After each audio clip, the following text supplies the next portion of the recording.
बंदी छोड़ सतगुरु रामपाल जी परमेश्वर जी की जय हो। भाई और बहनों, पुस्तक धरती ऊपर स्वर्ग, इस पर वीडियो बनाने की श्रृंखला जारी है। इस पुस्तक पर लगभग 3 वीडियो बन चुके हैं। आज हमारा ये चौथे नंबर का वीडियो है। इस पुस्तक को लिखने का और आज वीडियो के माध्यम से आप भाई बहनों को समझाने का केवल एक ही मकसद है कि आखिर धरती के ऊपर स्वर्ग जैसा माहौल कैसे कायम हो, कैसे कलयुग में सतयुग की स्थापना हो, हमारे आचार विचार व्यवहार में दैनिक क्रियाओं में क्या क्या परिवर्तन होना चाहिए जो हम सत्संग के अभाव में नहीं कर पा रहे हैं और हमारी लाख कोशिशों के बावजूद भी धरती पर शांति स्थापना नहीं हो पा रही है।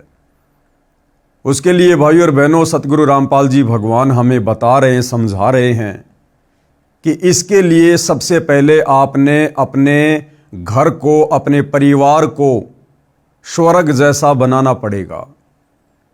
और घर परिवार केवल धन से, माया से स्वर्ग जैसा नहीं बनता। जिस घर में जितना ज़्यादा धन होगा, जितनी ज़्यादा माया होगी, उस घर में उतनी ही ज़्यादा अशांति होगी, टेंशन होगी। घर स्वर्ग बनेगा परमात्मा की सत भक्ति से, शास्त्र अनुकूल साधना से, और शास्त्र अनुकूल साधना मिलेगी तत्वदर्शी संत की शरण में आने से।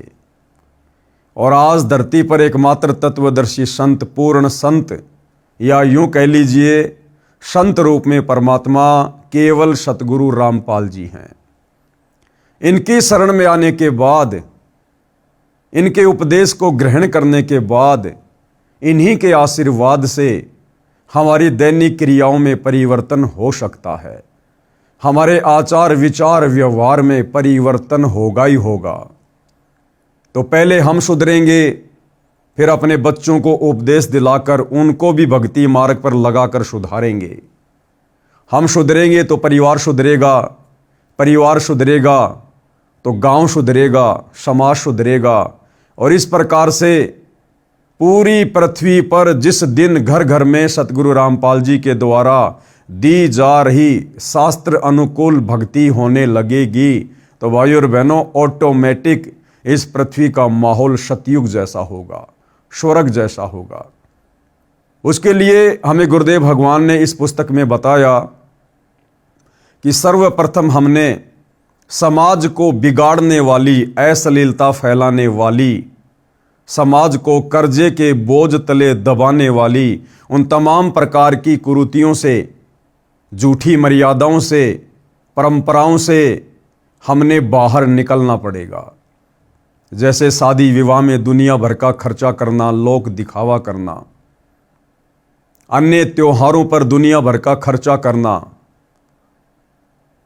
किसी भी प्रकार के नशे से दूर रहना, हमने इन तमाम प्रकार की बुराइयों से पीछे हटना पड़ेगा।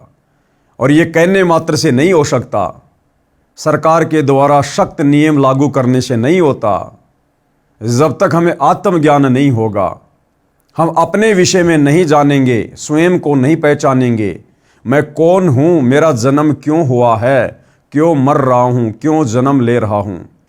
आज मेरे पास परिवार है, सब कुछ है, अचानक से परिवार का कोई सदस्य मर जाता है, मरने के बाद मैं कहाँ जाऊँगा, मेरे बच्चे कहाँ जाएंगे, इस संपत्ति का क्या होगा। तो सबसे पहले आत्मज्ञान होना बहुत ज़रूरी है। और जब आत्मज्ञान होगा तब हम परमात्म ज्ञान की प्राप्ति के लिए सोचेंगे। और ये आत्मज्ञान और परमात्म ज्ञान सच्चे सतगुरु की शरण में आए बिना, उनके सत्संग सुने बिना हमें कभी भी नहीं हो सकता। तो भाई और बहनों, एक ही तरीका है सत भक्ति, जो कि सतगुरु रामपाल जी समाज को प्रदान कर रहे हैं। और उसी सत भक्ति से परिवार के कलेश, परिवार की कलह, छोटी छोटी बातों को लेकर लड़ाई झगड़े, जो कंजरपना सबके घरों में है, वो मिटेगा। अन्यथा झगड़े समाप्त नहीं हो सकते। सत्संग से घर की कलह समाप्त होती है। आज घर घर में बाप बेटी की लड़ाई, माँ बेटी की लड़ाई, ननद भाभी की लड़ाई, पति पत्नी की लड़ाई, घर घर में किसी न किसी बात को लेकर। तो ये तमाम प्रकार के लड़ाई झगड़े भी सत्संग से ही समाप्त होंगे, क्योंकि सत्संग से हमें ज्ञान होता है। एक माई अपनी पुत्र वधू पर बात बात पर गुस्सा किया करती थी। छोटी छोटी गलतियों को बढ़ा चढ़ाकर अपने बेटे से कहती और पुत्र अपनी पत्नी को धमकाता। इस प्रकार घर नरक बना हुआ था। पुत्र वधू अपनी सासू माँ से कभी कभी कहती थी कि आप सत्संग जाया करो।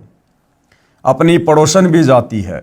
सासू माँ बोली कि सत्संग में तो आई गई यानी बदचलन स्त्रियां जाती हैं, जिनका संसार में सम्मान नहीं होता, जो अच्छे खानदान की नहीं है, और हम खानदानी हैं, हमारा क्या काम सत्संग में। ऐसे पुत्र वधू ने कई बार कोशिश की, परंतु माई मानने को तैयार नहीं होती। एक दिन गांव की स्त्री किसी कार्यवश उनके घर आई तो सास अपनी पुत्र वधू को गालियां दे रही थी, धमका रही थी कि आने दे तेरे खशम को, यानी तेरे पति को, आज तेरी खाल उतराऊंगी। बात क्या थी कि गिलास में चाय रखी थी, जो सास के लिए डालकर पुत्र वधू बच्चे को लेने अंदर चली गई थी, जो सोया हुआ था, जागने पर रो रहा था। उस बच्चे को उठाकर लाने में 1 मिनट भी नहीं लगी थी कि इसी बीच में कुत्ता आया और चाय के गिलास में जीभ मारने लगा। गिलास गिर गया, चाय पृथ्वी पर बिखर गई। सासू माँ आंगन में उस गिलास से मात्र 20 फुट की दूरी पर चारपाई पर बैठी थी। हट्टी कट्टी थी, खेतों में सैर सपट्टे करने जाती थी, परंतु काम के हाथ नहीं लगाती थी। इसी बात पर कलह कर रही थी। गांव के दूसरे मोहल्ले से आई माई सत्संग में जाती थी। जो उनके घर पर उनकी पड़ोसन आई थी, वो सत्संगी थी। सब बात सुनकर उसने भतेरी, यानी उस सास का नाम क्या था, भतेरी से कहा कि आप सत्संग में चला करो। उसका वही जवाब था। उस सत्संग वाली भगतमती ने बहुत देर सत्संग में सुनी बातें बताई, परंतु भतेरी मानने को तैयार नहीं थी। भतेरी की दूसरी बहन उसी गांव में दूसरे मोहल्ले में विवाह रखी थी, यानी जो भतेरी थी उसकी बहन भी उसी गांव में ब्याही हुई थी, जिस पाने की वह सत्संग वाली माई जानकी थी। भतेरी की बहन का नाम दया कौर था। जानकी ने जाकर दया कौर से बताया कि तेरी बहन भतेरी ने तो घर का नरक बना रखा है, बिना बात की लड़ाई करती है। मैं कल किसी कार्यवश गई थी, एक चाय का गिलास कुत्ते ने गिरा दिया, उसी का महाभारत बना रखा था।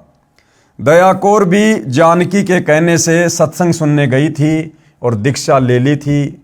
जानकी ने कहा कि उसको जैसे तैसे एक बार सत्संग में ले चल।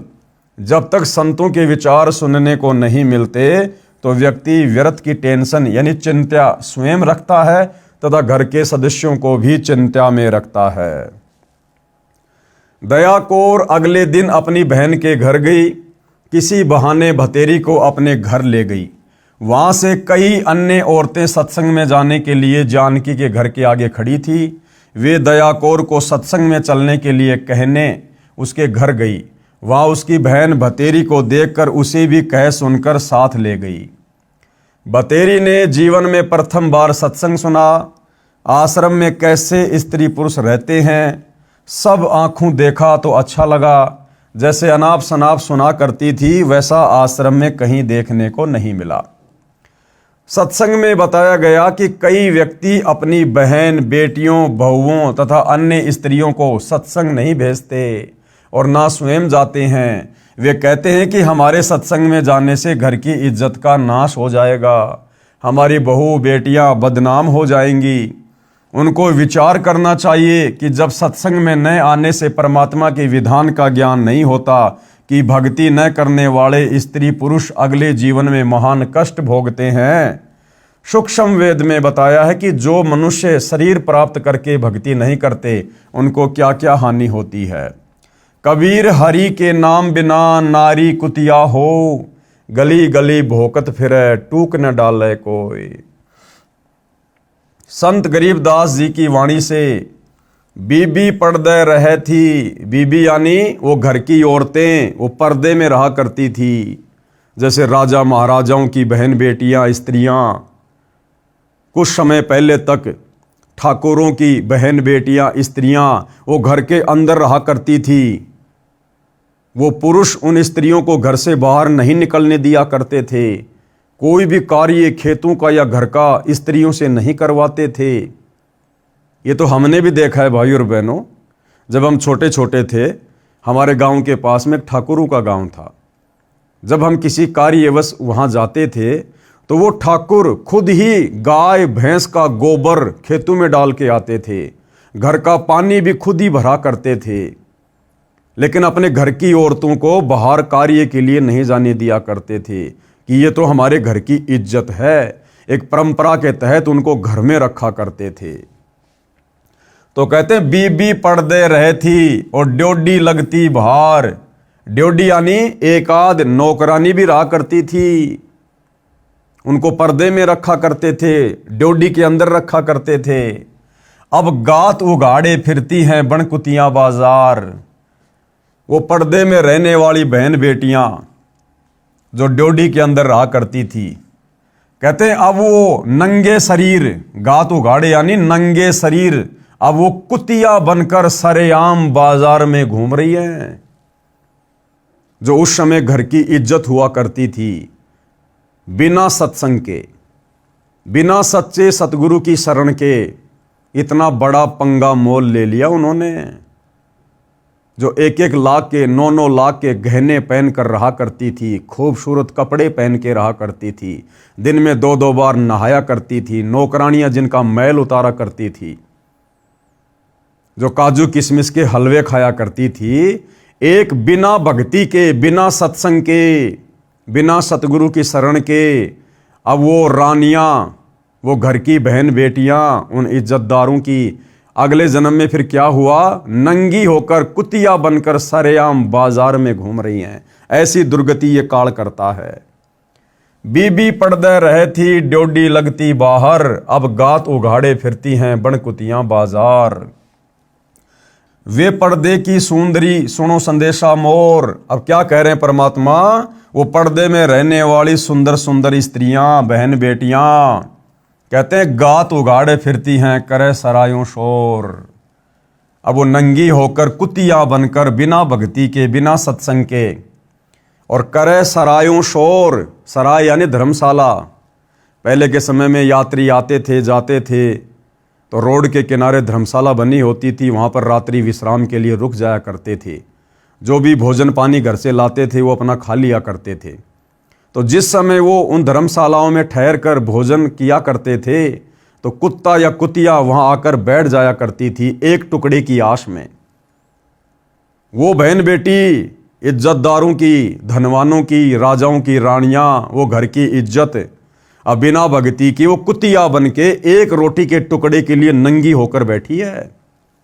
जो काजू किशमिश के हलवे खाया करती थी, झूठा छोड़ दिया करती थी, फिर नौकरानियां खाया करती थी, अब वो एक रोटी के टुकड़े के लिए टकटकी लगाकर देख रही है खाने वाले की तरफ। और खाने वाला क्या करेगा, एक आध टुकड़ा जमीन पर फेंक देगा।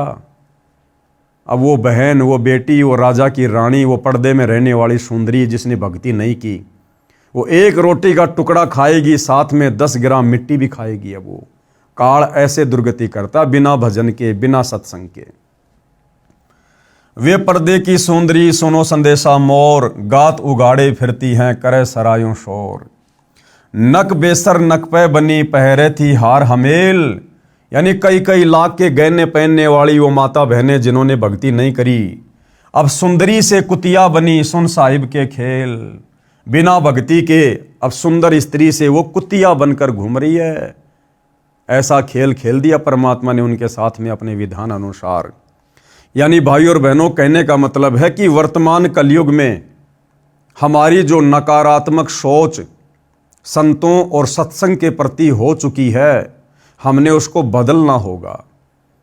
आज चाहे कोई बहन बेटी किसी भी ऊंचे पद पर है, कितनी भी धनवान है, अगर उसने सत भक्ति नहीं की, और सत भक्ति होगी सच्चे सतगुरु से उपदेश लेकर, और सच्चा सतगुरु वर्तमान में पूरी पृथ्वी पर केवल एक ही है, सतगुरु रामपाल जी।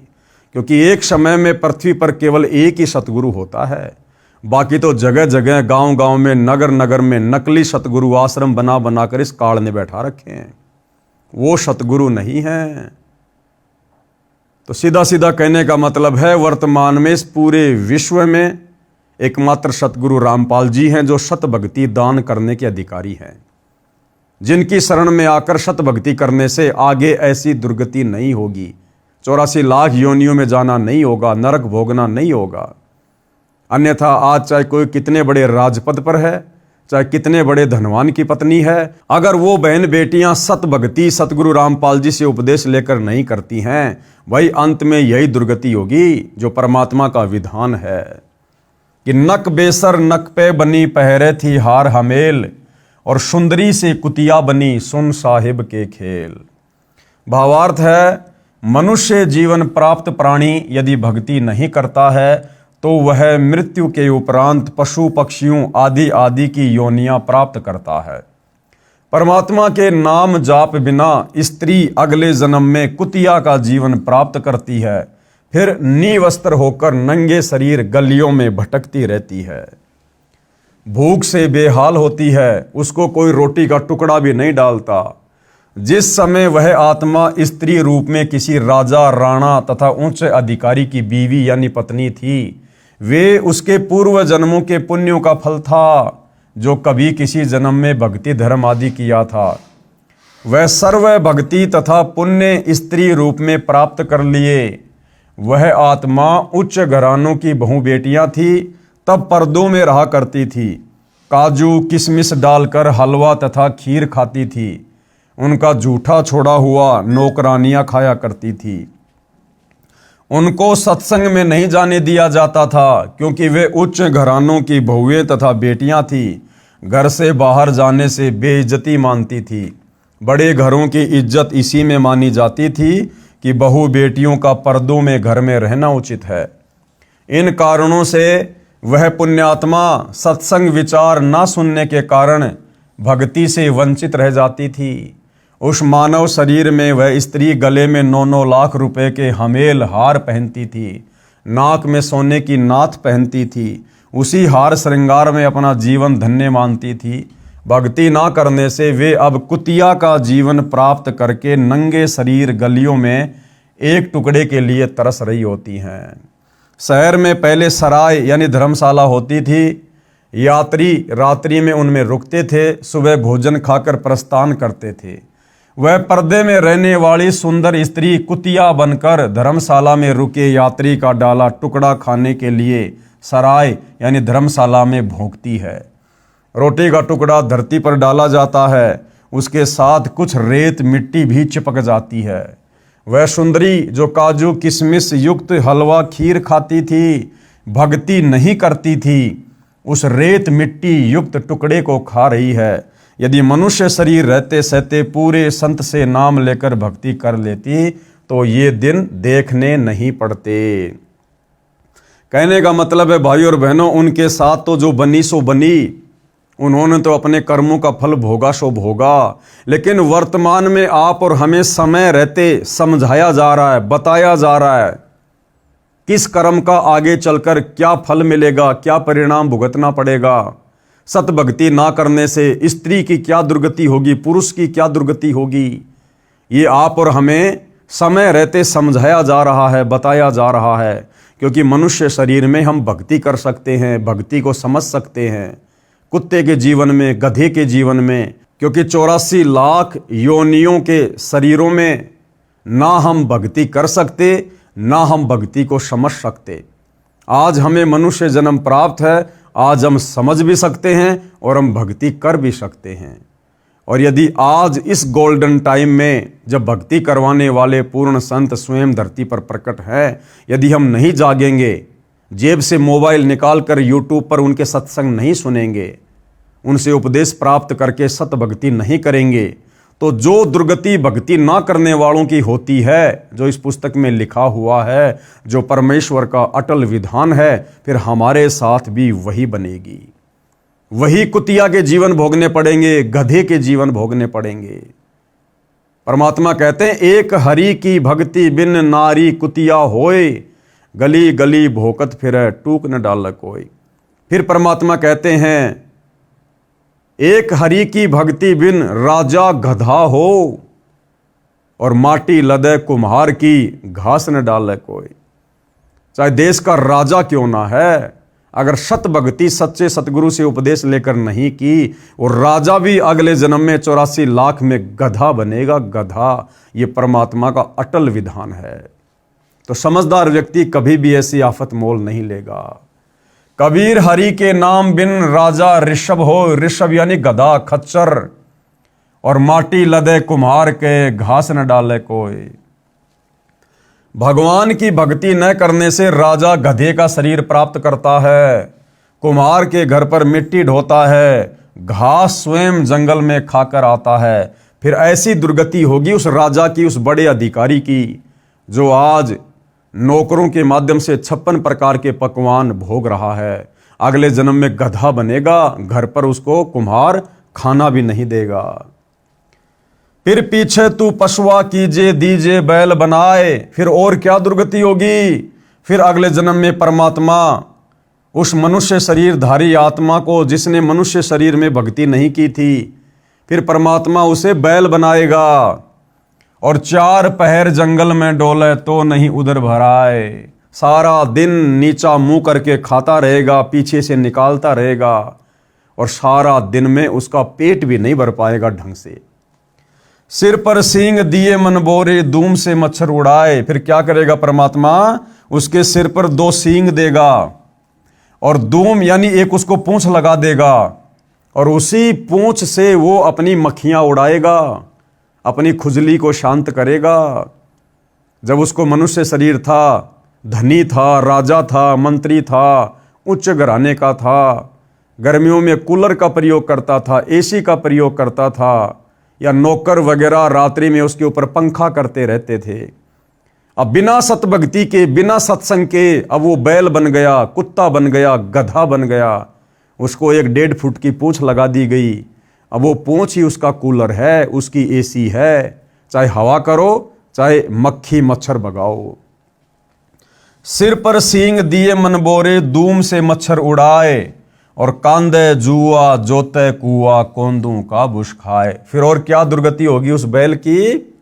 पहले के समय में कुआ जोतने के लिए बैल को प्रयोग में लिया जाता था। उसके कांधे पर लकड़ी का जुआ डालकर और पानी निकाला जाता था कुएं से, और खाने में क्या मिलता था, कोंदू का भूष। कोंद यानी जो, गेहूं जैसा आता है जो, और जौ का जो छिलका होता है वो बड़ा नुकीला होता है, कांटेदार होता है। आसानी से कोई जानवर उसको खाना पसंद नहीं करता। लेकिन सारा दिन तो कुआं जोतेगा, फिर बैल को भूख लगेगी, और खाने को क्या मिलेगा, वो जौं का भूष। मजबूरी में आंखों से आंसू बहाते हुए अपनी उदर पूर्ति के लिए उस नालायक को खाना पड़ेगा। क्योंकि जब मनुष्य जन्म था उसने 56 प्रकार के भोग खाए। लेकिन जब कोई कहता था भाई भक्ति कर ले, परमात्मा धरती पर आए हुए हैं, शास्त्र अनुकूल भक्ति दे रहे हैं, ये मौका बार बार नहीं मिलेगा, मनुष्य जन्म इसीलिए मिला है, उस समय वो मजाक किया करता था कि सत्संग में तो फालतू के व्यक्ति जाते हैं, फालतू के व्यक्ति। आज देख लो उसके साथ में क्या बीत रही है और आगे क्या बीतेगी। भावार्थ, गधे का शरीर पूरा करके वह प्राणी बैल की योनि प्राप्त करता है। मानव शरीर में जीव को कितनी सुविधाएं प्राप्त थी। भूख लगते ही खाना खाओ, दूध पियो, चाय पियो, प्यास लगे तो पानी पी लो। और भक्ति ना करने से वही प्राणी बैल बनकर सुबह से शाम तक 4 पहर अर्थात 12 घंटे तक जंगल में फिरता है, हल में जोता जाता है। दिन में केवल 2 बार भोजन बैल को खिलाया जाता है, दोपहर 12 बजे तथा रात्रि में। परंतु बैल को बीच में भूख लगी है और चारों ओर चारा भी पड़ा होता है, लेकिन खा नहीं सकता। हाड़ी उसको घास नहीं खाने देता। पानी भी समय पर दिन में 2 या 3 बार पिलाया जाता है। सिर पर सींग तथा एक दूम यानी पूंछ लगे होंगे, जब मानव शरीर में था तब वह जीव कूलर, पंखे तथा एसी कमरों में रहता था। अब एक धूम है, इसको चाहे कूलर की जगह चाहे पंखे की जगह प्रयोग करो, उसी से मच्छर उड़ाता है।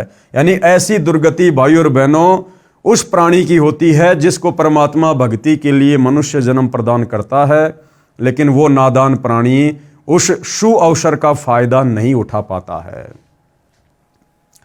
सत्संग में यही बताया गया कि घर में कलह का कारण परमात्मा के विधान को न समझकर संसार के भाव में चलना है।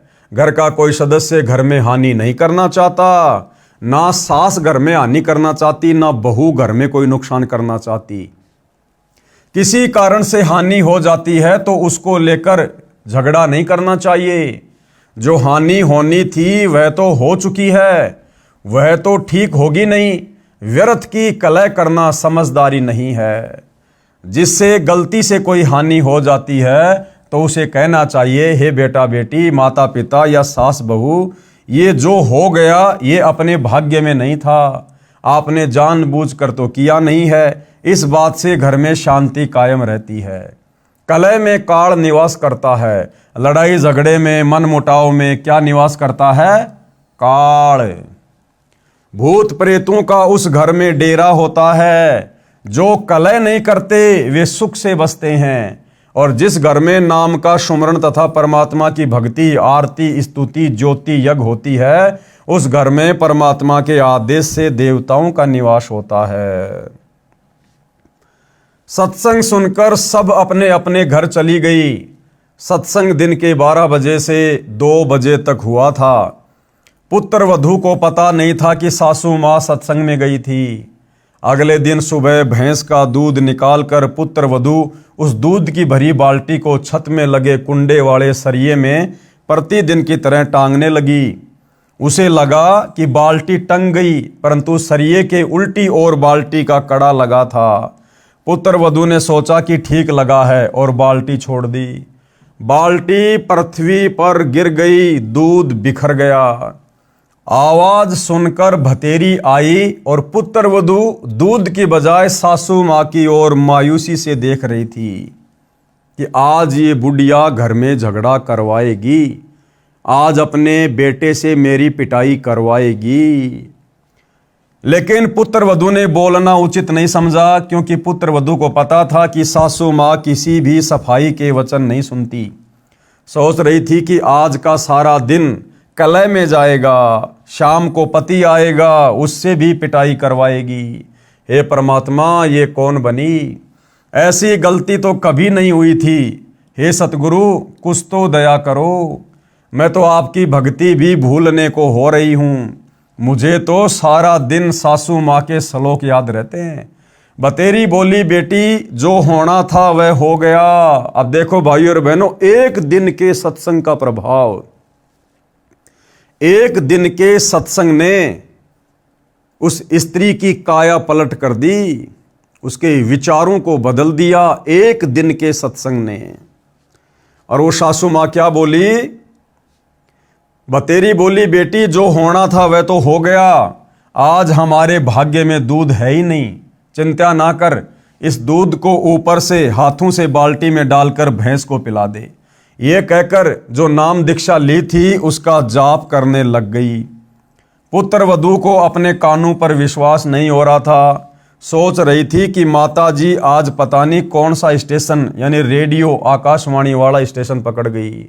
ये शीतल वचन बतेरी की बोरी यानी बारदाना में नहीं थे, यानी इसकी जुबान पर इस प्रकार के मीठे वचन तो थे ही नहीं। इसमें खड़ भरी थी, आसपास से निकलती थी तब भी बड़बड़ की झल निकलती थी। पुत्र वधू का नाम निशा था। वह सोच रही थी, निशा आज निशा में तेरी बुरी होगी दशा। निशा का मतलब रात्रि भी होता है। तो उसने क्या सोचा कि हे निशा, आज निशा यानी रात्रि में तेरी बुरी होगी दशा, यानी रात को इसका बेटा आएगा, ये अपने बेटे को बढ़ा चढ़ाकर बात कहेगी और इसका बेटा आज तेरी पिटाई करेगा। निशा की सोच थी कि मेरे पति को बताएगी, वह माता की बात सुनकर मेरी कुछ नहीं सुनता अच्छी बुरी कहेगा, सारा दिन और रात्रि रोने में जाएगी। निशाने धरती पर पड़ा, दूध बाल्टी में डालकर भैंस को पिला दिया। बाल्टी धोकर रख दी, बतेरी आई और बोली कि बेटी रोटी खा ले। चिंता मत कर बेटी, मैं कल मेरी बहन दया कौर के साथ दिन में सत्संग में गई थी। मेरी तो आंखें खुल गई। मैं तो बहुत कलहारी बनी हुई थी, यानी झगड़ालू थी। बेटी हो सके तो क्षमा कर देना। पीछे हुआ सो हुआ, आगे से अपनी बेटी को पलकों पर रखूंगी। मेरी असली बेटी तो तू है। जन्मी बेटी तो अगलों की थी, वह चली गई, अपना दुख सुख साझा है। मेरी तो एक दिन के सत्संग ने आँख खोल दी बेटी। अगले रविवार को आप भी चलना, मैं भी चलूंगी। धीरे धीरे बेटे निशा के पति को भी ले चलेंगे। लड़के ने भी दीक्षा ले ली और घर स्वर्ग बन गया। इस प्रकार से भाइयों और बहनों, ये पृथ्वी स्वर्ग बनेगी, सतयुग जैसा माहौल होगा। यदि सत्संग सुनकर, सतगुरु से उपदेश लेकर हमने उनके वचनों को अपने ऊपर लागू नहीं किया, उन सत्संग रूपी वचनों पर अमल नहीं किया, तो भी भाइयों और बहनों किसी प्रकार का कोई बदलाव नहीं होगा। सत्संग भी लेना पड़ेगा, उपदेश भी लेना पड़ेगा, और सत्संग में बताई गई बातों को हमने अपने ऊपर धारण करना पड़ेगा, अमल करना पड़ेगा। जब हमारी क्रिया चेंज होंगी, हमारे आचार विचार व्यवहार में बदलाव आएगा, तो सामने वाला भी उससे प्रभावित होगा। विवेचन, इस पुस्तिका में सर्वप्रथम बताया गया है कि कर्म से सुख व कर्म से दुख होता है। पूर्व के जन्मों में किए अच्छे बुरे कर्मों के कारण सुख स्वर्ग तथा दुख नरक होता है। दुख का कारण पाप होता है। जैसे पैर में कांटा लग जाता है तो पीड़ा होती है। पीड़ा कांटे के कारण होती है। यदि कांटा निकाल दिया जाए तो दर्द बंद हो जाता है, क्योंकि दुख कांटे के कारण था। इसी प्रकार पूर्ण परमात्मा कबीर जी की भक्ति करने से पाप नाश यानी समाप्त हो जाता है, जीव सुखी हो जाता है। वह भक्ति करने की विधि व मंत्र दास के पास है। कौन कह रहे हैं? सतगुरु रामपाल जी। क्या कह रहे हैं? कि दुख दूर करने की, जीवन रूपी सफर में जो दुख रूपी कांटे तुम्हें लगे हुए हैं, उनको निकालने की भक्ति विधि इस संसार में केवल सतगुरु रामपाल जी के पास है, और किसी साधु संत महात्मा आचार्य शंकराचार्य के पास नहीं है। जिससे आपको परमात्मा सुखी कर देगा, साधक का पाप नष्ट हो जाएगा और घर स्वर्ग बन जाएगा। कहने का मतलब भाइयों और बहनों, आप और हमने भी सतगुरु के वचनों पर अमल करना होगा, सतगुरु की शिक्षाओं पर चलना होगा। तब जाकर भाइयों और बहनों हमारा परिवार स्वर्ग होगा, और हमारे से प्रभावित होकर, हमारे आचार विचार से प्रभावित होकर दूसरे लोग भी सत्संग ग्रहण करेंगे। और यदि हमने सतगुरु से उपदेश ले रखा है, सालों साल बीत गए हैं, हमारे आचार विचार व्यवहार में, बोलचाल में, उठने बैठने में, निगाह दृष्टि में किसी प्रकार का कोई परिवर्तन नहीं आया है, तो भाइयों और बहनों उस घर में भूत प्रेतों का वास होगा, सतगुरु का वास नहीं होगा। उस घर में इसी प्रकार से कलह मची रहेगी, उस परिवार में इसी प्रकार से आपत्तियां आती रहेंगी, जाती रहेंगी। कहने का मतलब है हमने सत्संगों पर अमल करना चाहिए, जिस प्रकार से भतेरी ने किया। अब वेदों में क्या प्रमाण है? वेद भी इस बात के गवाह हैं। प्रमाण के लिए पढ़िए यजुर्वेद अध्याय 8 के मंत्र 13 की फोटोकॉपी, जिसका अनुवाद आर्य समाज प्रवर्तक महर्षि दयानंद सरस्वती जी द्वारा किया गया है। अनुवादक ने परमात्मा को सबका उपकारक मित्र कहा है। वास्तव में सच्चा साथी परमात्मा ही है। जिंदे जी भी साथी और मृत्यु के बाद भी मित्र रहता है।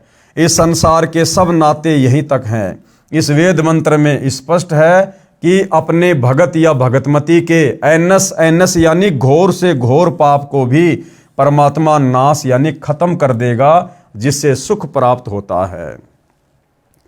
ये वेद मंत्र भाइयों और बहनों आप जियों के समक्ष है, देख लेना, पढ़ लेना। ये संस्कृत भाषा है, और इसी संस्कृत भाषा का शुद्ध हिंदी में अनुवाद करने के कारण बहुत सारे जो अपने आप को संस्कृत के ज्ञाता मानते हैं, पंडित मानते हैं, वो लोग कहा करते थे कि आपके गुरुजी संत रामपाल जी को तो संस्कृत भी नहीं आती, फिर वो संस्कृत के मंत्रों का अनुवाद कैसे कर सकते हैं। तो एक भगत ने कहा कि पंडित जी, भगवान उसी को तो कहते हैं जिसको संस्कृत भी नहीं आती, और फिर भी संस्कृत के उन मंत्रों का अनुवाद कर दिया जिनका अनुवाद सही तरीके से आज तक हमारे शंकराचार्य भी नहीं कर पाए। तो गुरुदेव भगवान भी कभी कभार चुटकी ले लेते हैं हंसी मजाक में। तो गुरुदेव भगवान क्या कह रहे हैं, एक छोटा सा सत्संग इसी श्लोक के ऊपर। ना पढ़न मावे हैं, इसमें और परमात्मा ने सिंपल लैंग्वेज में लिख रखी है सारी ये बातें, वो ना पढ़न दीन हमारे ताई। लेकिन अब इसलिए ये पढ़ने जरूरी हो गए। क्या लिखा है, देव कर्तस्य एनस्य अवैधनमसी। एक बार ना नो बोले थारे गुरु जी ने पढ़ना चाहता है ना, वो के संस्कृत बताओगे, इवन पढ़ना सीख लिया। देखो, देव कर्तस्य एनस्य अवैधनमसी लेब के कर लोगे, मनुष्य कर्तस्य एनस्य अवैधनमसी, पितर कर्तस्य एनस्य अवैधनमसी, आत्म कर्तस्य एनस्य अवैधनमसी, एनस्य एनस्य अवैधनमसी। ओहो, एनस्य एनस्य माने घोर पाप का विनाश करने वाले। अभी नहीं के अनुवाद को दिखाते ना, हमारा तन्यों कहेंगे इसने आप पर बना लिया हो।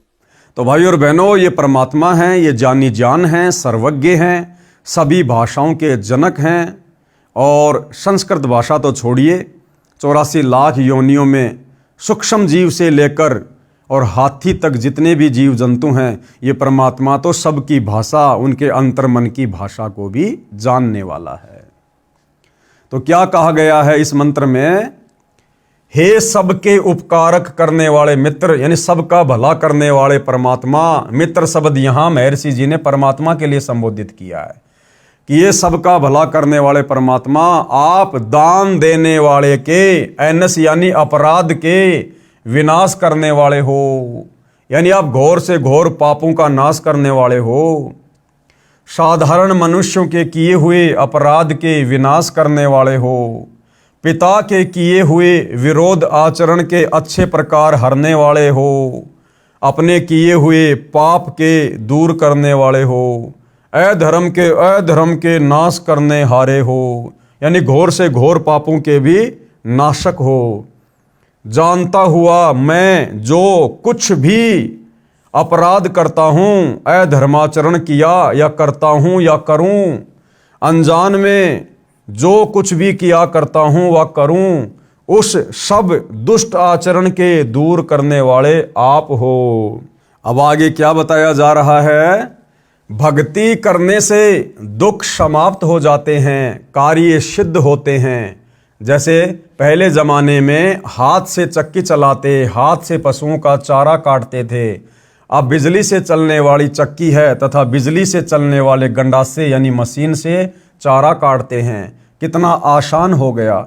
इसी प्रकार परमात्मा कबीर जी यानी परम अक्षर ब्रह्म की भक्ति करने से भगत या भगतमती के सब कार्य आसान हो जाते हैं और घर स्वर्ग बन जाता है। जन्म मृत्यु का चक्कर सदा के लिए समाप्त हो जाता है। सबसे बड़ा लाभ क्या है कि परमात्मा की सत भक्ति सच्चे सतगुरु से लेकर करने से, मर्यादा में रहकर आजीवन धर्म कर्म करने से हमारी जन्म और मृत्यु का संकट भी टल जाता है, जो कि सबसे ज़्यादा पीड़ा का कारण है, सबसे ज़्यादा दुख का कारण है, जन्म और मृत्यु। जब तक जन्म और मरण समाप्त नहीं होगा, हमारे दुखों का नाश नहीं होगा। आज मान लीजिए हम मनुष्य शरीर में हैं, थोड़ा बहुत हमें सुख प्राप्त है, सत भक्ति नहीं की, जन्म मरण का रोग नहीं मिटा, कल को लक 84 योनि में जाएंगे, पशु पक्षियों के जीवन भोगेंगे। और आप जी देख ही रहे हैं भाई और बहनों, गधे कुत्ते सुअर कीट पतंग मक्खी मच्छर कितना कष्ट में जीवन जीते हैं। तो सतगुरु सत भक्ति करने वाले साधकों को जब तक वो इस लोक में रहेंगे जिएंगे, तब तक भी उन्हें किसी प्रकार का कोई दुख नहीं होने देगा।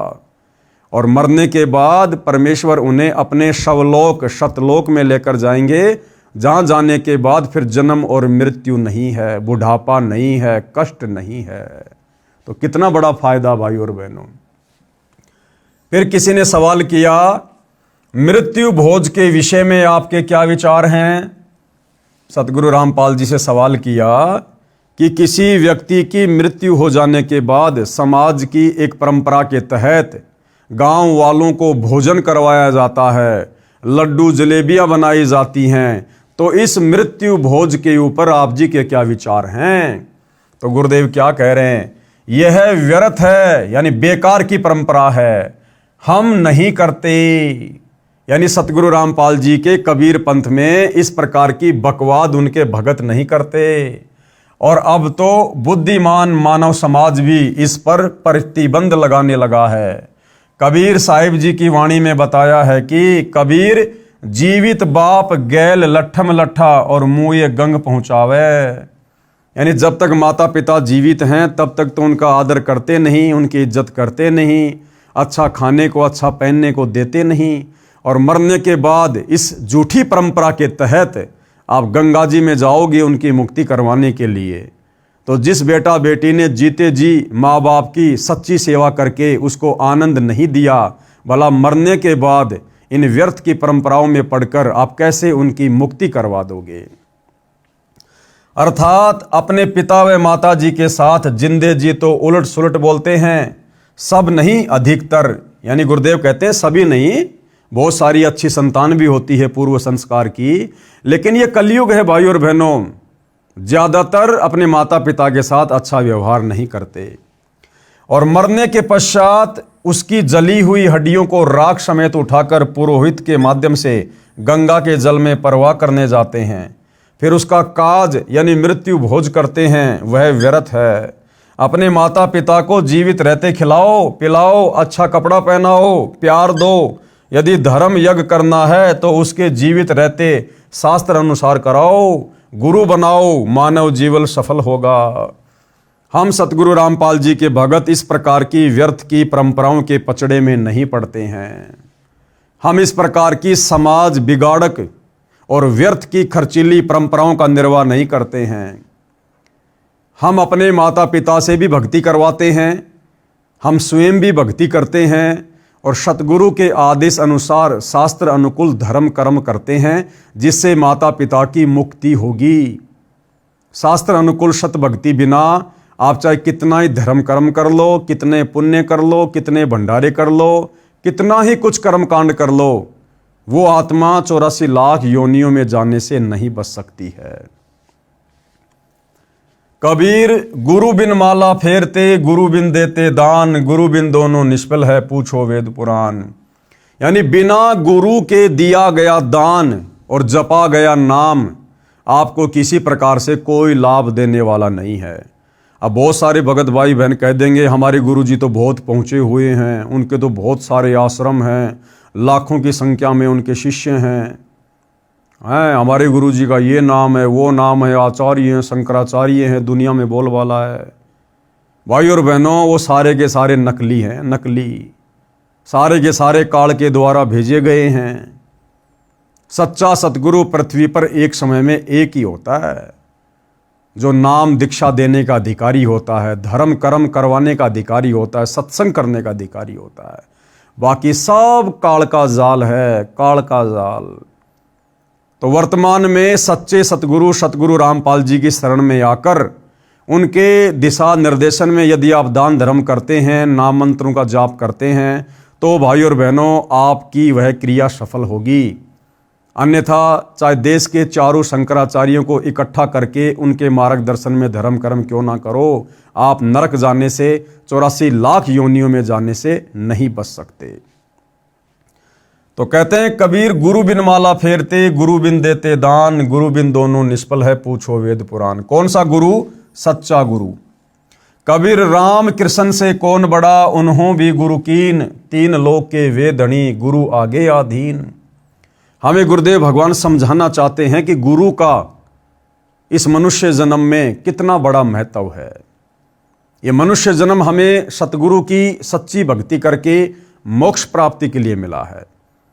और जो व्यक्ति इन बातों को मजाक में लेते हैं, हल्के में लेते हैं कि गुरु बनाने की क्या आवश्यकता है, भक्ति करने की क्या आवश्यकता है, और भक्ति भी करनी होगी हम तो वैसे घर पर कर लेंगे, तो उन आत्माओं के लिए इस वाणी के माध्यम से समझाया गया है कि नादानों, विशेषकर हिंदू समाज के लोग राम और श्री कृष्ण को तो बहुत बड़ा मानते हैं कि तीनों लोकों में उनसे बड़ा तो कोई नहीं है। कहते हैं तुम्हारे रामचंद्र जी ने भी वशिष्ठ जी को गुरु बनाया और ओम मंत्र का जाप किया। तुम्हारे श्री कृष्ण जी ने भी तीन लोक के भगवान ने दुर्वासा ऋषि को गुरु धारण किया, उसके बाद भक्ति शुरू की। फिर आप और हमारे जैसे दो कोड़ी के जीवों की क्या औकात जो बिना गुरु की भक्ति के वैसे मनमुखी रूप से दान धर्म करके नाम का जाप करके और हम मुक्ति प्राप्त कर लेंगे। तो कम से कम अपने भगवानों से शिक्षा ले लो। वो तीन लोक के स्वामी थे, लेकिन उनको भक्ति के विधान का पता था, परमात्मा के संविधान का पता था कि यदि हमने मनुष्य जन्म प्राप्त करके गुरु धारण करके भक्ति नहीं की तो हम वापस विष्णु पद पर नहीं जा सकते, हम सीधे नरक में जाएंगे, लक 84 में जाएंगे। क्योंकि जिसका गुरु नहीं होता उसको विष्णु लोक में एंट्री नहीं होती। अर्थात गुरु बनाए बिना दान करना, नाम जाप करना बेकार है। आप हिंदू जन श्री कृष्ण जी व श्री रामचंद्र जी से बड़ा किसी को नहीं मानते। उन्होंने भी गुरु बनाए। श्री राम जी ने वशिष्ठ ऋषि को गुरु बनाया तथा श्री कृष्ण जी ने दुर्वासा ऋषि को गुरु बनाया। ऋषि संदीपनी जी श्री कृष्ण जी के अक्सर गुरु यानी शिक्षक थे और ऋषि दुर्वासा अध्यात्म के गुरु थे। क्या आप राम व कृष्ण जी से बड़े हो जो गुरु नहीं बनाते हो? गुरु पूर्ण होना अनिवार्य है, फिर दान धर्म करना लाभदायक है।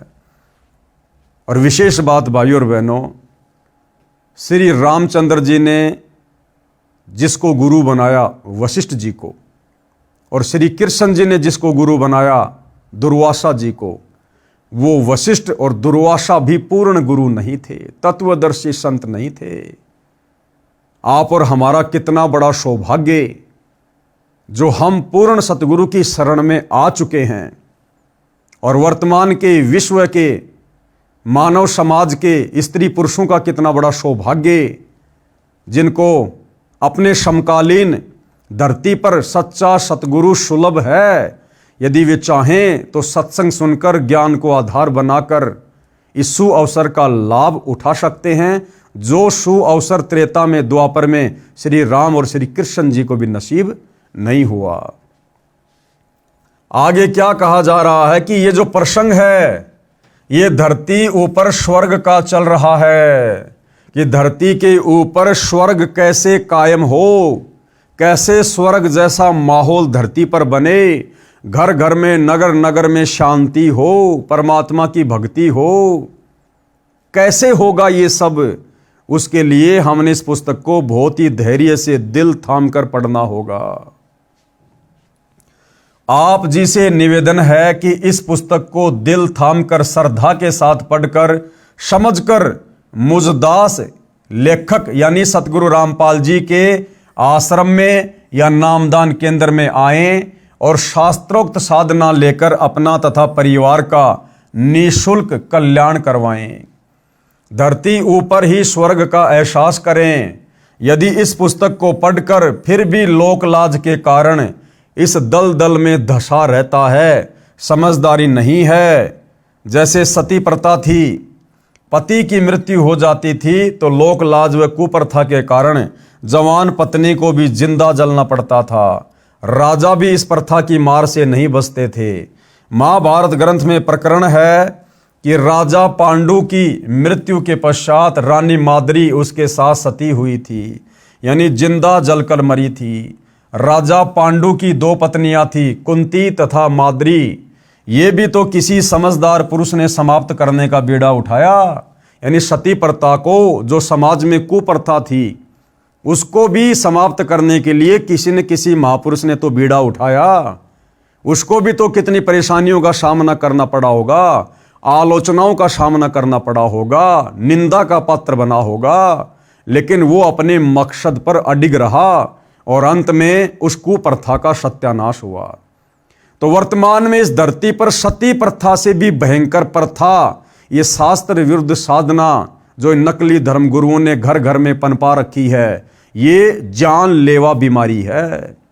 सीधा आपको नरक में ठोकेगी उस चिता पर तो केवल वो स्त्री एक ही बार जलकर पीड़ा का एहसास करती थी, लेकिन ये शतभक्ति ना करने के कारण आप सीधे लक 84 में जाओगे। गधे, कुत्ते, बैल, हाथी, सूअर के शरीर प्राप्त करोगे और एक बार नहीं, 2 बार नहीं, 84 लाख बार मरोगे, 84 लाख बार, और जन्म जन्म ये कष्ट सहन करना पड़ेगा। तो इस भयंकर कुप्रथा का जो हमारे धर्म गुरुओं ने घर घर में फैला रखी है, यानी शास्त्र विरुद्ध साधना, इस शास्त्र विरुद्ध साधना को समाप्त करके शास्त्र अनुकूल साधना आप और हमें प्रदान करने के लिए आज सतगुरु रामपाल जी सन 1994 से संघर्ष कर रहे हैं। और इसी संघर्ष के चलते उनको जेल भी जाना पड़ा। आज 2025 में भी पिछले 10 वर्षों से वे हिसार की जेल में बैठे हुए हैं, लेकिन अपने मकसद से पीछे नहीं हट रहे। जो बीड़ा उन्होंने उठाया है उस पर आज भी अटल है, कायम है, और इसी के चलते उनको आलोचनाओं का शिकार होना पड़ रहा है। दुनिया नासमझी में उनकी निंदा करके पाप की भागी बन रही है। लेकिन भाइयों और बहनों, ये जो बीड़ा सतगुरु रामपाल जी ने उठा रखा है, ये पूरे विश्व के मानव समाज के हित में है, पूरे विश्व के मानव के कल्याण के हित में है। और जिसने उनके सत्संग सुनकर, उनके प्रवचन सुनकर, उनकी पुस्तकें पढ़कर, उनके विचारों से परिचित होकर उनकी शरण ग्रहण कर ली, वही आत्मा काल के जाल से बाहर निकल सकती है। दूसरा संसार में कोई विकल्प नहीं है। तो सती प्रथा को समाप्त करने का जिस महापुरुष ने बीड़ा उठाया था, उस समय उसका बहुत विरोध हुआ, परंतु धीरे धीरे सबने मान लिया और सुखी हुए। इसी प्रकार ये कुप्रथाएं समाप्त करनी है, धरती ऊपर स्वर्ग बनाना है, बुद्धिजीवी मानव सहयोग दे। यानी जिसको ये बातें समझ में आ जाती हैं, उन लोगों ने इस मिशन में सतगुरु का, सच्चे संत का सहयोग देना चाहिए। आगे फिर सवाल किया है, भक्ति व धर्म कर्म तो लगभग सब करते हैं, आप तथा आपके अनुयायी ही नहीं करते। आप कहना क्या चाहते हैं? आपकी बातों से लग रहा है कि आपके अतिरिक्त कोई ठीक से भक्ति नहीं करते। तो सतगुरुदेव भगवान क्या जवाब दे रहे हैं? उत्तर दिया, यही सही है कि जो आप कह रहे हो ना, यही परम सत्य है। यानी सतगुरु रामपाल जी कह रहे हैं कि आज इस पृथ्वी पर, इस ब्रह्मांड में मेरे अलावा दूसरा कोई भी संत, महंत, आचार्य, शंकराचार्य, गुरु नहीं है, देश या विदेश में, जो शास्त्र अनुकूल सत भक्ति समाज को दे रहा हो। उनके अलावा धरती पर कोई भी दूसरा नहीं है। तो उत्तर दिया गुरुदेव ने, भाई यही सही है। दास रामपाल दास यही कहता है कि विश्व में कोई भी गुरु मेरे अतिरिक्त शास्त्रोक्त साधना, यानी शास्त्र अनुकूल साधना, हमारे वेदों में क्या लिखा है, गीता जी में क्या लिखा है, सूक्ष्म वेद में क्या लिखा है, कौन से मंत्र का जाप करना चाहिए, कौन से धर्म कर्म करने चाहिए, ये तमाम प्रकार की जानकारी, यानी शास्त्रोक्त साधना कोई भी धर्मगुरु न तो स्वयं करता है और ना ही अपने अनुयायियों से करवाता है, क्योंकि उनको अपने अपने शास्त्रों का ज्ञान ही नहीं है। और भाइयों और बहनों, आप जी अच्छे से विचार कर लेना, प्रैक्टिकल करके देख लेना। आप चारों वेदों में और गीता जी में केवल एक मंत्र जाप करने का आदेश है, ओम, और वो भी अधिकारी गुरु से लेकर। लेकिन आज विशेषकर भारत देश में, हिंदू समाज में जितने भी आचार्य, शंकराचार्य, महंत और मंडलेश्वर हैं, तरह तरह के कथावाचक हैं, कोई भी व्यक्ति ओम नाम का मंत्र नहीं देता है। कोई तो कहता कि राधे राधे जपो, कोई कहता है राधे राधे श्याम मिला दे, कोई कहता है हरे कृष्णा हरे राम, कोई कहता है जय जय राम जय जय राम, कोई कहता है ओम नमो भागवते वासुदेवाय नमः, कोई कहता है जय गणेशाय नमः, ओम श्री शंकराय नमः। ओम नाम का मंत्र भी वर्तमान में हिंदू समाज में कोई गुरु दीक्षा रूप में नहीं दे रहा, और यदि भूला भटका कोई दे रहा है तो वो नादान, वो मंत्र दान करने का अधिकारी नहीं है, जिस कारण से अंत में वो भी नरक में जाएगा और उसके माध्यम से दीक्षा लेकर नाम जाप करने वाला भी नरक में जाएगा। आप निम्न बातें नोट करो और बताओ, क्या आप बता सकते हैं गीता अध्याय 18 श्लोक 62 में गीता बोलने वाला प्रभु अपने से अन्य किस परमेश्वर की शरण में जाने को कह रहा है? गीता अध्याय श्लोक नंबर 62 में गीता जी का ज्ञान देने वाला भगवान, आप चाहे उसको श्री कृष्ण समझो या श्री कृष्ण जी के रूप में काल समझो, वो अपने से अन्य किसी और की शरण में जाने को अर्जुन से कह रहा है कि अर्जुन, अगर तुझे सनातन परम धाम की प्राप्ति करनी है तो उस परमेश्वर की शरण में जा, जहां जाने के बाद साधक लौटकर संसार में नहीं आता। तू सर्व भाव से उस परमेश्वर की शरण में जा। तो बताओ भाई, अगर हमारे धर्मगुरु विद्वान हैं, शास्त्रों के ज्ञाता हैं, जानकार हैं, तो गीता का ज्ञान देने वाला भगवान अध्याय 18 श्लोक 62 में अपनी भक्ति को छोड़कर किसी दूसरे की शरण में जाने को क्यों कह रहा है? वो कौन है जो गीता के ज्ञान देने वाले भगवान से भी बड़ा है? किसी धर्मगुरु को नहीं पता इस बात का। पढ़िए ये फोटोकॉपी गीता अध्याय 18 श्लोक 62 की, जो जय दयाल गोविंदका द्वारा अनुवादित है तथा भारत में प्रसिद्ध गीता प्रेस गोरखपुर से प्रकाशित व मुद्रित है। तो ये है गीता अध्याय 18 श्लोक नंबर 62। तम एवं शरणम गच्छ सर्वभावेन भारत तत्प्रसादात पराम शांतिम स्थानम प्रापेष्यि शाश्वतम। हे भारत, यानी हे अर्जुन, कौन कह रहा है? गीता का ज्ञान देने वाला। चलो आपकी बात को बड़ा करते हैं। हिंदू समाज के अनुसार गीता का ज्ञान श्री कृष्ण जी ने दिया। श्री कृष्ण जी कौन थे? स्वयं श्री विष्णु भगवान। और हिंदू समाज अज्ञानता में विष्णु से बड़ा किसी को परमात्मा नहीं मानता। तो तुम्हारे विष्णु भगवान गीता का ज्ञान देते समय अर्जुन को क्या कह रहे हैं कि हे भारत, यानी हे अर्जुन, तू सब प्रकार से, यानी सबकी भक्ति छोड़कर उस परमेश्वर की ही शरण में जा। उस परमेश्वर की ही शरण में जा, यानी गीता के ज्ञान देने वाले भगवान से अन्य कोई भगवान है जिसकी शरण में जाने के लिए वो कह रहा है? तो वो भगवान कौन है? उसका नाम, गांव, पता आज तक हमारे धर्म गुरुओं ने, शंकराचार्यों ने क्यों नहीं बताया? अगर उनको ज्ञान होता तो, अगर वो हमारे शास्त्रों से परिचित होते तो। हे भारत, तू सब प्रकार से उस परमेश्वर की ही शरण में जा। उस परमात्मा की कृपा से ही तू परम शांति को तथा सनातन परम धाम को प्राप्त होगा। सनातन परम धाम, जिस लोक का कभी विनाश ना हो, जबकि स्वर्ग तो असंख्यों बार प्रलय में आ चुका है, नष्ट हो चुका है। और परम शांति यानी जहां जाने के बाद जन्म और मृत्यु ना हो, जबकि स्वर्ग में जाने वाला, महास्वर्ग में जाने वाला जन्म और मृत्यु में रहता है। तो गीता ज्ञान देने वाला भगवान अपने से अन्य किस भगवान की शरण में जाने के लिए कह रहा है? और कौन सा वह धाम है, वह जगह है, वह लोक है जहां जाने के बाद ही परम शांति मिलती है, जहां जाने के बाद ही हमारी गति होती है? तो वो भगवान कौन है और वो लोक कौन सा है? तो ये जानकारी केवल सतगुरु रामपाल जी ने दी है कि वो भगवान है कबीर, और वो लोक है सत्यलोक, जहां जाने के बाद ये प्राणी लौटकर इस गंदे संसार में वापस नहीं आता। आगे और सवाल कर रहे हैं सतगुरु रामपाल जी कि यदि तुम्हारे धर्म गुरु इतने बड़े ज्ञानी हैं, अगर उनके पास में सत भक्ति है, शास्त्रों के ज्ञाता है, तो अगले सवाल का भी जवाब दो।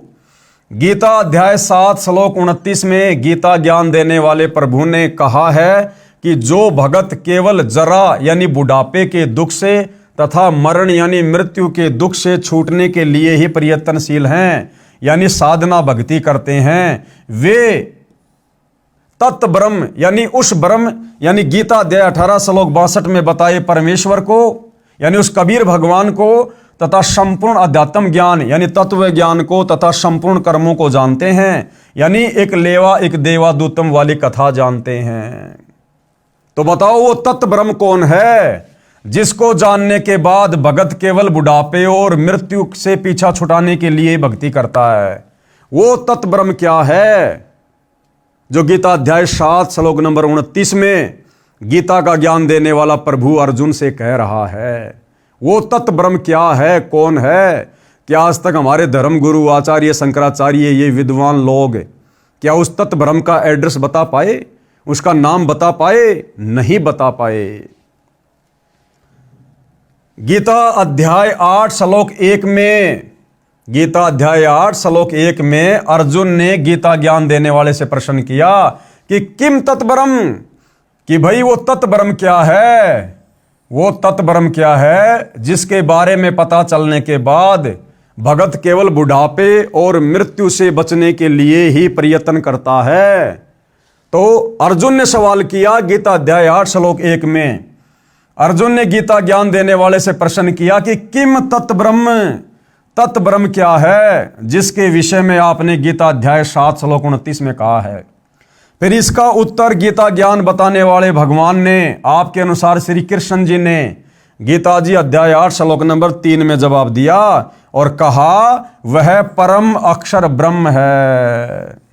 कौन है वो सर्वश्रेष्ठ परमात्मा? परम अक्षर ब्रह्म, सर्वश्रेष्ठ परमात्मा, कबीर देव, कबीर अग्नि, कबीर अमित ओझा, कबीर साहेब, वह वो परमात्मा जिसकी शरण में जाने के लिए गीता ज्ञानदाता अध्याय 18 श्लोक 62 में कह रहा है।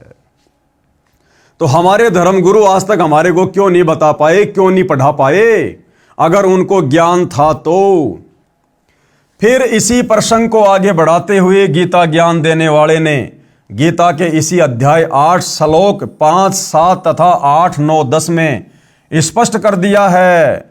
श्लोक 5 और 7 में क्या कहा कि जो पुरुष यानी जो भगत अंत काल में मुझको ही सुमरण करता हुआ शरीर को त्याग कर जाता है वह मेरे साक्षात रूप को प्राप्त होता है, इसमें कुछ भी संशय नहीं है। गीता अध्याय 8 श्लोक 5 यानी गीता ज्ञान देने वाला आपके अनुसार श्री कृष्ण, और ये तत्व ज्ञान होने के बाद हमारे अनुसार श्री कृष्ण जी के शरीर में प्रवेश करके काल बोल रहा है कि जो व्यक्ति मेरी साधना करता है, मेरे ओम नाम का जाप करता है, वो अंत समय में मुझ काल को ही प्राप्त होता है और मेरे ब्रह्मलोक में जाता है, और ब्रह्मलोक में कुछ दिन सुख भोगने के बाद फिर गधा कुत्ता सुअर बनने के लिए नीचे आता है।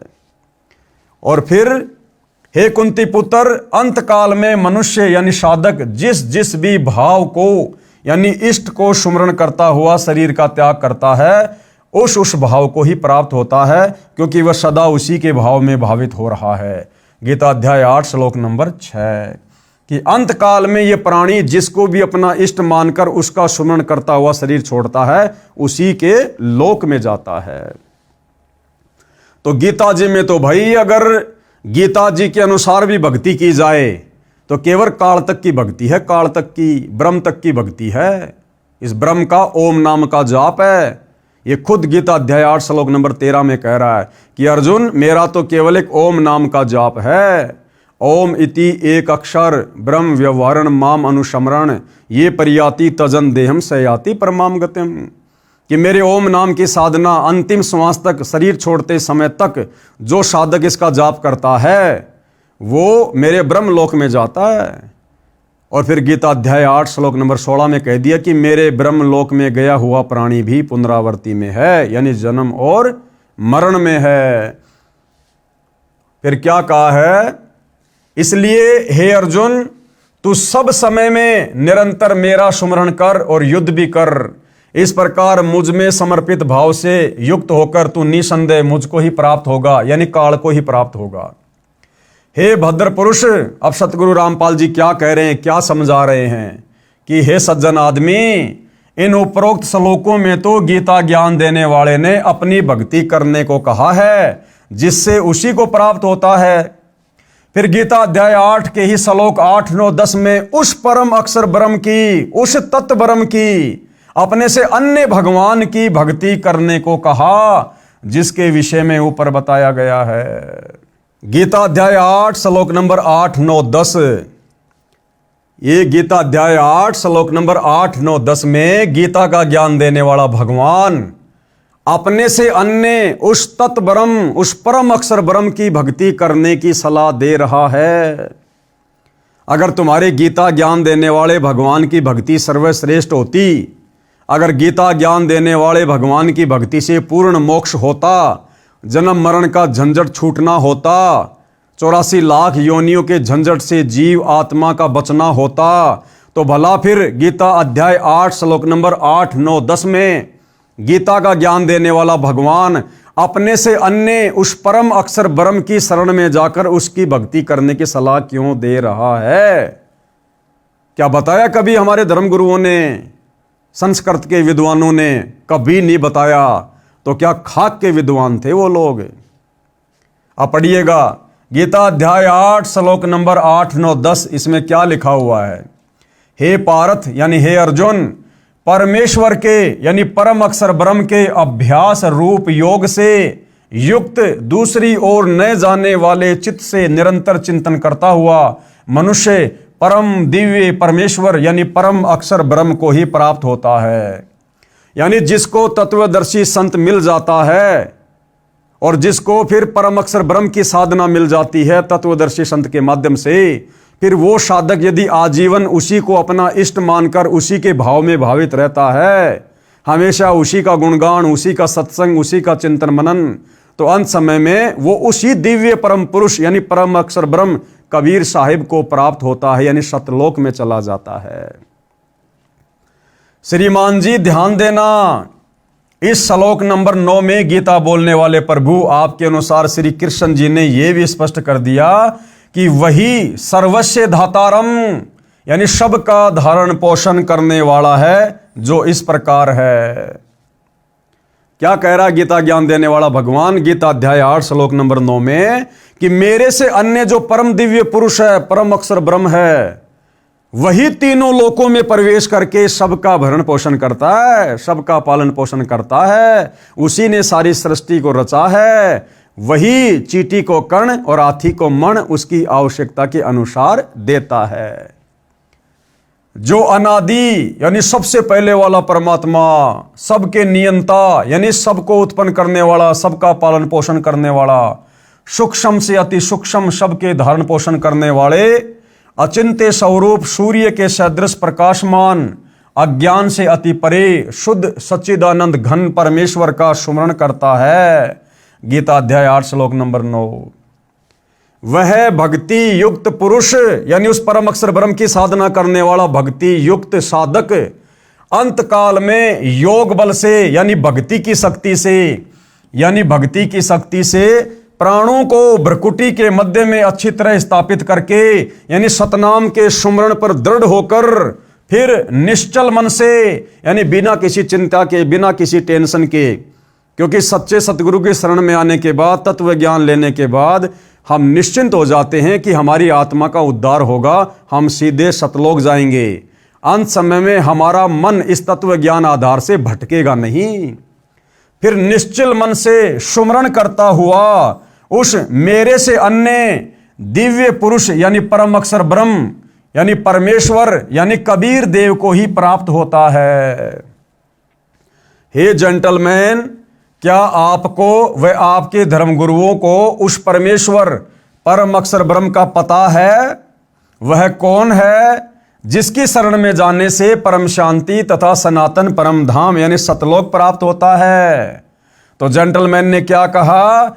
कभी सुना ही नहीं, गीता तो रोज पढ़ता हूं, आज आंखें खुली हैं। कहता मैं तो रोज गीता पढ़ता था महाराज जी, लेकिन आज तक कभी किसी ने बताया नहीं, समझाया नहीं। अब जब आप बता रहे हो तो सच्चाई मेरी आंखों के सामने घूम रही है, मेरी तो आज आंख खुली है। तो भाई और बहनों, फिर ये हमारे धर्मगुरु काहे के विद्वान, काहे के पंडित, इन्होंने एक कुप्रथा, शास्त्र विरुद्ध साधना, भक्ति के गलत नाम घर घर में इन्होंने पठा दिए हैं। अब सतगुरु रामपाल जी ने उस शास्त्र विरुद्ध कुप्रथा का जड़ से सत्यानाश करना है और सत भक्ति सबके घर में प्रवेश करवाकर इस धरती को स्वर्ग समान बनाना है। तो उसमें आप और हम भगत भाई बहनों का विशेष तौर पर सहयोग होना चाहिए। ऐसा ना हो कि हम ही पाखंड करने लग जाएं। इसलिए हमने तो सत भक्ति मर्यादा में रहकर करनी है, साथ में हमने पूज्य गुरुदेव भगवान का सहयोग भी करना है, इस ज्ञान को फैलाकर लोगों को जागरूक करके। पढ़िए उपरोक्त गीता जी के सर्व श्लोकों की फोटोकॉपी। ये गीता अध्याय 7 श्लोक नंबर 29 की फोटोकॉपी है। जरा मरण मोक्षाय माम आश्रिते यतन्ति ये ते ब्रह्म तत्विदु कृत्स्नम अध्यात्म करम च अखिलम। यानी जो मेरे शरण होकर जरा और मरण से छूटने के लिए यत्न करते हैं वे पुरुष उस ब्रह्म को, संपूर्ण अध्यात्म को तथा संपूर्ण कर्मों को जानते हैं। यानी जो व्यक्ति बुढ़ापे के कष्ट से और मृत्यु की पीड़ा से दुखी होकर उस तत्व ब्रह्म की ही साधना करते हैं, भगवान की भक्ति करते हैं, वो उस तत्व ब्रह्म से परिचित होते हैं। यानी इस संसार में केवल वही व्यक्ति बुढ़ापे के कष्ट से और मृत्यु की पीड़ा से परिचित होकर सत भक्ति करते हैं, मोक्ष प्राप्ति की चाहत रखते हैं, जो उस तत्व ब्रह्म से परिचित हो जाते हैं। अन्यथा किसी को पता ही नहीं मोक्ष क्या होता है। सब लोग अपनी उदर पूर्ति के लिए, घर में थोड़े बहुत सुख शांति के लिए ही भक्ति को केवल एक माध्यम बना रखा, साधन बना रखा है। मोक्ष तो बहुत दूर की बात है। मोक्ष के लिए भक्ति वो करेंगे जिनको तत्वदर्शी संत मिलता है, जिनको तत्व ज्ञान मिलता है। तो क्या कहा गया इस श्लोक में कि जो व्यक्ति जरा यानी बुढ़ापा और मरण यानी मृत्यु, इसके दुख से पीड़ा से परिचित होकर जो मोक्ष प्राप्ति के लिए भक्ति करते हैं, समझो वे व्यक्ति उस तत्व ब्रह्म से, परम अक्षर ब्रह्म से, कबीर भगवान से परिचित हो चुके हैं। तो फिर गीता अध्याय 8 श्लोक नंबर 1 में अर्जुन ने पूछा कि भाई फिर वो तत्व ब्रह्म कौन है जिसके विषय में आप कह रहे हो कि जो व्यक्ति जरा और मरण के दुख से परिचित होकर केवल मोक्ष के लिए भक्ति करता है वही उस तत्व ब्रह्म से परिचित होता है। तो वो तत्व ब्रह्म कौन है? तो अर्जुन क्या सवाल कर रहा है, किम तत्व ब्रह्म किम अध्यात्म किम कर्म पुरुषोत्तम अधिभूतम च किम प्रोक्तम अधिदैवम किम उच्यते। इस प्रकार भगवान के वचनों को न समझकर अर्जुन बोले, हे पुरुषोत्तम यानी हे श्री कृष्ण, क्योंकि अर्जुन तो उसे कृष्ण ही मान रहा था, लेकिन कृष्ण के शरीर में प्रेत की तरह प्रवेश करके उस समय काल बोल रहा था। तो अर्जुन अपनी समझ के आधार से उसे पुरुषोत्तम कह रहा है, जबकि वो पुरुषोत्तम नहीं है। हे पुरुषोत्तम, वह ब्रह्म क्या है आप जिसके विषय में कह रहे हो कि वो तत्व ब्रह्म, तो वो तत्व ब्रह्म क्या है? अध्यात्म क्या है? कर्म क्या है? अधिभूत क्या कहा गया और अधिदैव किसको कहते हैं? तो इसका जवाब गीता ज्ञान देने वाले ने गीता अध्याय 8 श्लोक नंबर 3 में कहा, अक्षरम ब्रह्म परमम स्वभाव अध्यात्म उच्यते भूत भाव द्वैक्रम विसर्ग क्रम संचितज्ञ। इस प्रकार अर्जुन के प्रश्न करने पर श्री भगवान बोले, अर्जुन परम अक्षर ब्रह्म है। यानी गीता ज्ञान देने वाले ने कहा था गीता अध्याय 7 श्लोक नंबर 29 में कि जो व्यक्ति जरा और मरण के दुख से परिचित हो जाता है और मोक्ष प्राप्ति के लिए जो प्रयत्न करता है, समझो वो तत्व ब्रह्म से परिचित है। तो अर्जुन ने अध्याय 8 श्लोक 1 में सवाल किया कि वो तत्व ब्रह्म क्या है, वो भक्ति क्या है, वो कर्म क्या है? तो उसका जवाब गीता अध्याय 8 श्लोक नंबर 3 में देते हुए गीता ज्ञानदाता क्या कह रहा है कि वो परम अक्षर ब्रह्म है। अक्षरम ब्रह्म परमम, वो परम अक्षर ब्रह्म है भाई। अपना स्वरूप अर्थात जीवात्मा अध्यात्म नाम से कहा जाता है। भूतों के भाव को उत्पन्न करने वाला जो त्याग है वह कर्म नाम से कहा गया है।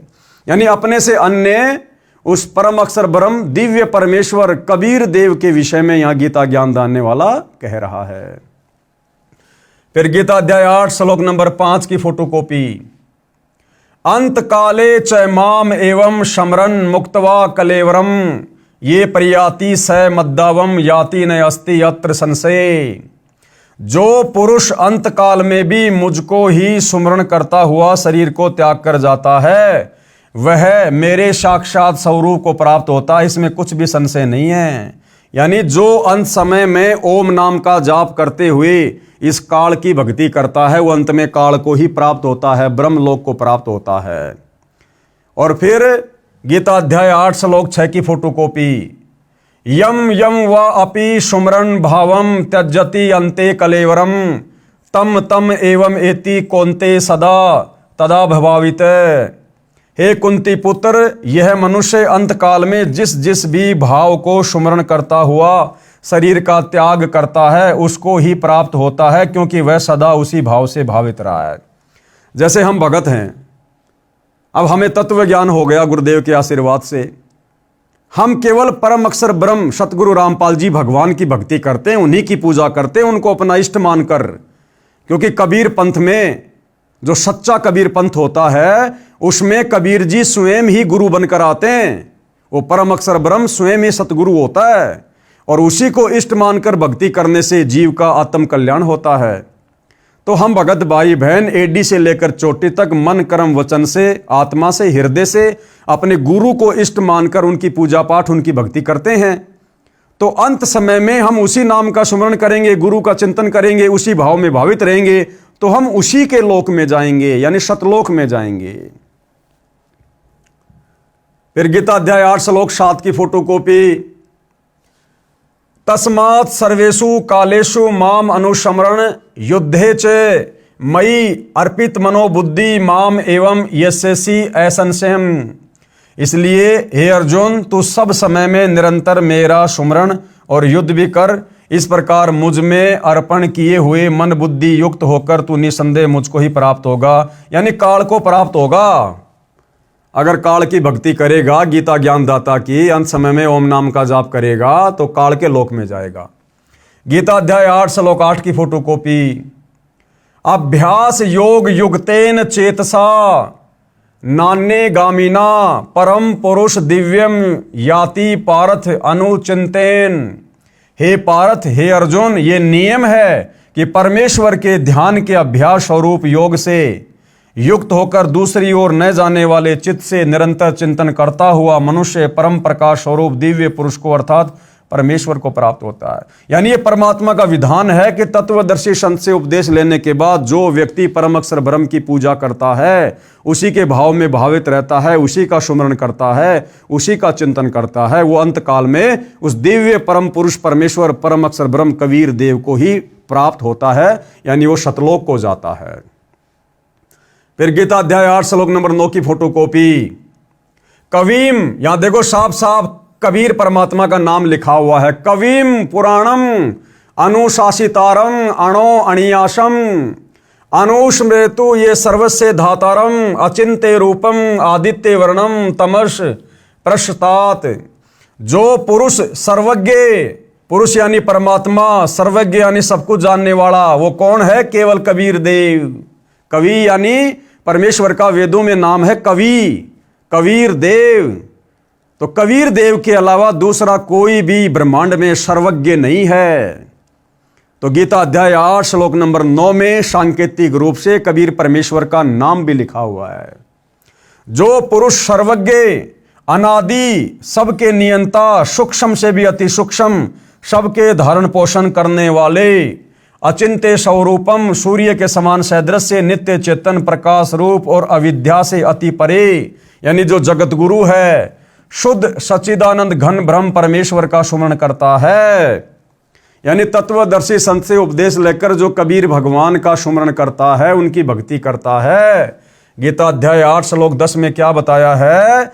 वह भक्ति युक्त पुरुष, यानी वो भक्ति करने वाला साधक अंत काल में, यानी मरते समय भी योग बल से, यानी भक्ति की शक्ति से, सुमरण की कमाई से, भरकुटी के मध्य में प्राणों को अच्छी प्रकार से स्थापित करके, यानी अपने ना भटकने वाले मन को, यानी अपने चंचल मन को दृढ़ करके तत्व ज्ञान आधार से निश्चल मन से, यानी मन को भटकने नहीं देगा अंत में, और सुमरण करता हुआ उस दिव्य रूप परम पुरुष परमात्मा को ही प्राप्त होता है, यानी वो सतलोक को चला जाता है।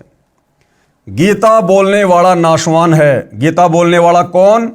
ये काल ब्रह्म जो श्री कृष्ण जी के शरीर में प्रेत की तरह प्रवेश करके गीता जी का ज्ञान दे रहा है। ये काल ब्रह्म ये नाशवान है, ये जन्म और मृत्यु में है। दूसरा परम अक्षर ब्रह्म अविनाशी है। परम अक्षर ब्रह्म कौन? कबीर देव, जो जन्म और मरण से दूर है। प्रमाण के लिए गीता अध्याय 4 श्लोक 5, अध्याय 2 श्लोक 12, अध्याय 10 श्लोक 2 में पढ़िए, जिनमें गीता ज्ञानदाता ने अपना जन्म मृत्यु होना स्वीकारा है।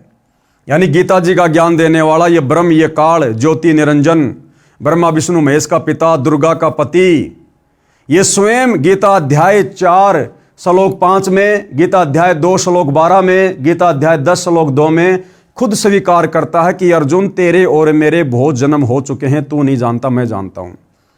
मेरे जन्म और कर्म अलौकिक हैं। तो जब ये खुद ही नाशवान है, तो इसकी ओम नाम की भक्ति करके ब्रह्मलोक में जाने वाला भला अविनाशी कैसे हो सकता है? जन्म मरण से कैसे छूट सकता है? लख 84 योनियों की पीड़ाओं से कैसे मुक्ति पा सकता है? अविनाशी कौन है? परम अक्षर ब्रह्म है भाई, जिसकी भक्ति करने से जीव अविनाशी पद को प्राप्त करता है। प्रमाण के लिए गीता अध्याय 4 श्लोक 5, अध्याय 2 श्लोक 12, अध्याय 10 श्लोक 2 में पढ़िए, जिसमें गीता ज्ञानदाता ने अपना जन्म मृत्यु होना स्वीकारा है। तथा गीता अध्याय 2 श्लोक 17 में तथा अध्याय 15 के श्लोक 17 में अपने से अन्य यानी परम अक्षर ब्रह्म परमेश्वर को अविनाशी बताया है। गीता अध्याय 2 श्लोक 17 में, गीता अध्याय 15 के श्लोक 17 में गीता ज्ञान देने वाले काल ब्रह्म ने अपने से अन्य उस परम अक्षर ब्रह्म को अविनाशी बताया है, सबका नियंता, सबका धारण पोषण करने वाला बताया है, और उसी की शरण में जाने की सलाह साधक यानी अर्जुन को दे रहा है। गीता अध्याय 18 श्लोक 62 में उसी की शरण में जाने को गीता बोलने वाला आपके अनुसार श्री विष्णु जी ने कहा है। तो भैया श्री विष्णु जी फिर अविनाशी कहाँ हुए? परम पुरुष कहाँ हुए? सारी सृष्टि के मालिक कहाँ हुए? जब श्री विष्णु जी आप लोगों के अनुसार गीता जी का ज्ञान देने वाले अर्जुन को अपने से अन्य उस तत् ब्रह्म, परम अक्षर ब्रह्म, दिव्य पुरुष की शरण में जाने की सलाह दे रहे हैं। वह परमेश्वर यानी परम अक्षर ब्रह्म कौन है, कैसा है, उसकी शरण कैसे प्राप्त होती है, ये जानने के लिए पेज नंबर 48 पर लिखे फोन नंबरों पर SMS करके पुस्तकें मंगा कर पढ़िए, जो आगे आप जी को मिलेंगे। कृपया पढ़े फोटोकॉपी उपरोक्त श्लोकों की। गीता अध्याय 2 श्लोक 12 की फोटोकॉपी, जिसमें गीता ज्ञान देने वाला काल ब्रह्म अपनी जन्म और मृत्यु के विषय में बातें कर रहा है कि मैं अविनाशी नहीं हूं। न तू एवं अहम, कि अर्जुन ना ही तो तू और ना ही मैं, जातु न आसम न तवम न इमे जनाधिपा, न च एवं न भविष्याम सर्वे वयम अतः परम। न तो ऐसा ही है कि मैं किसी काल में नहीं था। देखो गीता ज्ञानदाता क्या कह रहा कि अर्जुन, ना तो ऐसा है कि मैं किसी काल में नहीं था, अर्थात मैं भी हर समय जन्म लेकर आता हूं, अथवा तू नहीं था, अर्थात तू भी जन्म और मृत्यु में है, तू भी बार बार जन्म लेता है और मरता है। और न ही ऐसा है कि इनमें आगे हम सब नहीं होंगे, और ना ऐसा है कि हम आगे भी नहीं जन्मेंगे या नहीं मरेंगे, हम आगे भी जन्मेंगे और मरेंगे। फिर गीता अध्याय 4 श्लोक 5 की फोटोकॉपी। इस पर श्री भगवान बोले, यानी गीता ज्ञान देने वाला बोला, हे परंतप अर्जुन, मेरे और तेरे बहुत से जन्म हो चुके हैं। आपकी आंखों के सामने है भाई और बहनों, किसी प्रकार की कोई मिलावट नहीं, कोई झूठ नहीं। ये गीता प्रेस गोरखपुर से प्रकाशित और जय दयाल गोविंदका जी द्वारा अनुवादित गीता है। आप जी इसको मंगवा कर पढ़ सकते हैं, खरीद कर पढ़ सकते हैं। शब्दा शब्द यहाँ पर लिखा हुआ है, और हमारे धर्मगुरु सदियों से हमारे को पढ़ा रहे थे, ना खुद समझ पाए ना हमें समझा पाए, ना खुद का जन्म मरण समाप्त किया ना हमारे पूर्वजों का करवा सके। गीता ज्ञान देने वाला, आप लोगों के अनुसार श्री कृष्ण कहो चाहे श्री विष्णु कहो, खुद क्या कह रहा है कि हे परंतप अर्जुन, मेरे और तेरे बहुत से जन्म हो चुके हैं।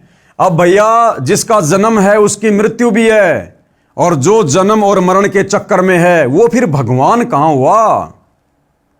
वो परमात्मा कैसे हुआ जो खुद जन्मता और मरता है? तो गीता ज्ञान देने वाला अविनाशी नहीं है, ये नाशवान है और इसकी भक्ति से मोक्ष नहीं है। उन सबको तू नहीं जानता किंतु मैं जानता हूं। गीता अध्याय 10 श्लोक 2 की फोटोकॉपी। मेरी उत्पत्ति को गीता ज्ञान देने वाला क्या कह रहा है कि मेरे जन्म लेने को, मेरी उत्पत्ति को अर्थात लीला से प्रकट होने को ना तो देवता लोग जानते हैं और न महर्षि जन ही जानते हैं, क्योंकि मैं सब प्रकार से देवताओं का और महर्षियों का भी आदि कारण हूं। ये काल ब्रह्म क्या कह रहा है श्री कृष्ण जी में प्रवेश करके कि अर्जुन, मेरे जन्म को ये देवता लोग और ये महर्षि लोग नहीं जानते, क्योंकि इनका जन्मदाता भी मैं हूं।